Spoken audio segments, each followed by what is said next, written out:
పశ్చిమ గోదావరి జిల్లా భీమవరంలోని బీజేపీ కార్యాలయంలో స్పెషల్ ఇంటెన్సివ్ రివిజన్పై సమన్వయ సమావేశం నిర్వహించారు. ఈ సమావేశంలో అనపర్తి ఎమ్మెల్యే ఎస్ఐఆర్ రాష్ట్ర కన్వీనర్ నల్లమిల్లి రామకృష్ణారెడ్డి, పశ్చిమ గోదావరి జిల్లా బీజేపీ అధ్యక్షురాలు అయినంపూడి శ్రీదేవి పాల్గొన్నారు. ఈ సందర్భంగా ఓటర్ల నమోదు, తొలగింపు ప్రక్రియలో బీఎల్ఏ విధి విధానాలపై చర్చించడం జరిగింది. నియోజకవర్గాల వారీగా BLA-2 నియామకాలను వేగవంతం చేయాలని, BLOలతో సమన్వయం చేసుకుంటూ ఓటర్ జాబితాలో లోపాలు లేకుండా చూడాలని ఎమ్మెల్యే సూచించారు. భారతీయ జనతా పార్టీ గ్రామ, బూత్ స్థాయిలో పటిష్టమైన యంత్రాంగాన్ని నిర్మించుకోవాలన్నదే అగ్రనాయకత్వ లక్ష్యమన్నారు. SIR ప్రక్రియను ఒక సాధనంగా వాడుకొని పార్టీని క్షేత్రస్థాయిలో బలోపేతం చేయాలన్నారు. వివిధ ప్రాంతాల నుండి వలస వచ్చి స్థానికంగా రైస్ మిల్లులు, ఆక్వా చెరువులు, కోళ్ల ఫారాలలో పనిచేస్తున్న వారిని గుర్తించాలన్నారు. కొత్తగా ఓటర్లుగా చేరే వారి విషయంలో అప్రమత్తంగా ఉంటూ అనుమానిత ఓటర్లను పరిశీలించి తగిన ఫిర్యాదులు చేయాలన్నారు. సెప్టెంబర్ 22వ తేదీన ఫైనల్ డ్రాఫ్ట్ జాబితా విడుదలయ్యే వరకు ప్రతిరోజు BLAలు క్షేత్రస్థాయిలో పనిచేయాలన్నారు. కేవలం మౌఖికంగా కాకుండా ఏవైనా అక్రమాలు లేదా తప్పిదాలు జరిగితే సంబంధిత అధికారులకు రాతపూర్వకంగా ఫిర్యాదు చేసి ఆ కాపీని పార్టీకి అందజేయాలన్నారు. క్షేత్రస్థాయిలో పనిని పర్యవేక్షించేందుకు సరళ యాప్ను సక్రమంగా ఉపయోగించాలని, దీని ద్వారానే పార్టీకి సరైన సమాచారం అందుతుందని స్పష్టం చేశారు. ఈ కార్యక్రమంలో పశ్చిమ గోదావరి జిల్లా బీజేపీ ముఖ్య నాయకులు, BLA-1 ప్రతినిధులు పాల్గొన్నారు.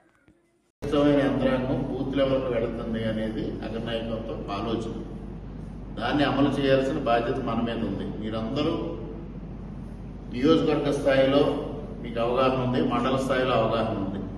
అందువల్ల మీరు గ్రామ స్థాయిలో, బూత్ స్థాయిలో అవగాహన కలిగించి తద్వారా భారతీయ జనతా పార్టీ క్షేత్రస్థాయిలో పటిష్టం కావడానికి ఈ SIR ప్రక్రియ ఒక సాధనంగా మనం వాడుకోవాలనేది కూడా ఆలోచన చేస్తూ ఉన్నారు.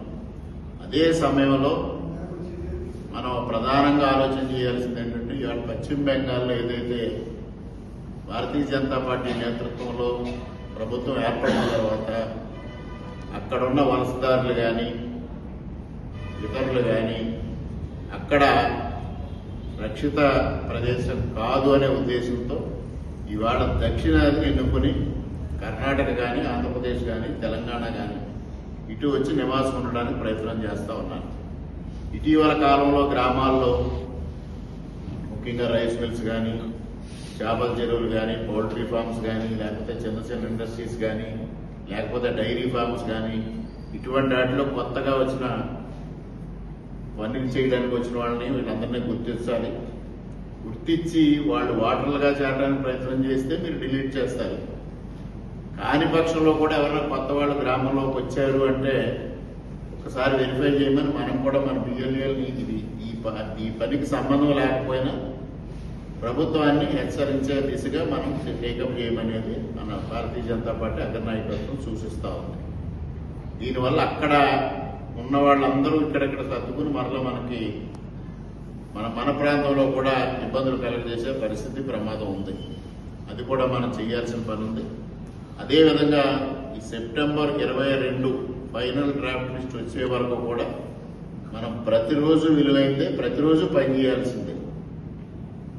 మరి కొంతమంది నేను ఈ వారం రోజుల్లో ఎన్ని రోజులు వెళ్ళామంటే 3 రోజులు అటెండ్ అయ్యాను, 4 రోజులు అటెండ్ అవుతున్నా సమాధానాలు వస్తాను BLA నుంచి.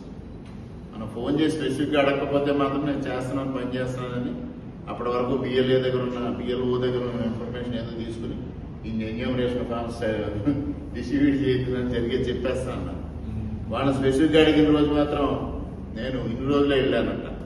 అందుకోసం ప్రతిరోజు కూడా డేటా తీసుకున్నట్టయితే ఏ రోజు ఎంతమంది BLAలు క్షేత్రస్థాయిలోకి వెళ్ళారు అనేది కూడా మనకు స్పష్టంగా వస్తుంది.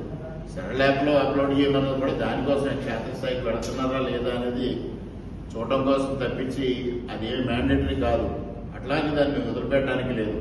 పార్టీకి సమాచారం దాని ద్వారానే వెళ్తుంది.